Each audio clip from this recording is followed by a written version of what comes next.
কাতলার এই দুর্দান্ত স্বাদের রেসিপিটি অবশ্যই একবার বানিয়ে দেখুন। মাছে লবণ, হলুদ, কাশ্মীরি লাল লঙ্কা, কয়েক ফোঁটা করে সর্ষের তেল মেখে রেখে দিলাম। 1 চামচ হলুদ সর্ষে, হাফ চামচ কালো সর্ষে, 1.5 চামচ পোস্তকে একসঙ্গে মসৃণ করে বেটে নিয়ে 1 চামচ কাঁচা সর্ষের তেল মেখে একপাশে সরিয়ে রাখলাম। এতে করে সর্ষে তেতো হয়ে যাবে না। এবার কড়াইতে সর্ষের তেল ভালো করে ধোঁয়া ওঠা গরম হলে ম্যারিনেট করা মাছ ছেড়ে দিয়ে দুদিকেই ঘুরিয়ে ফিরিয়ে হালকা সুন্দর লালচে রং ধরিয়ে তুলে নিলাম। ওই তেলে হাফ চামচ কালো জিরে, 1টি শুকনো লাল লঙ্কা, 4 পিস মাছের জন্য 4 কোয়া রসুন কুচিয়ে দিয়ে দিলাম। লো ফ্লেমে নাড়াচাড়া করে ফ্লেম অফ করে দিয়ে দিলাম গরম তেলের মধ্যে পরিমাণ মতো হলুদ আর লাল লঙ্কার গুঁড়ো। এরপর দিয়ে দিলাম সর্ষে পোস্ত বাটা আর 4 পিস মাছের জন্য দিলাম 4 চামচ ফ্যাটানো টক দই।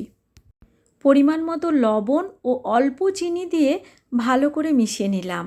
এবার দিয়ে দিচ্ছি 1 কাপের থেকেও একটু কম জল।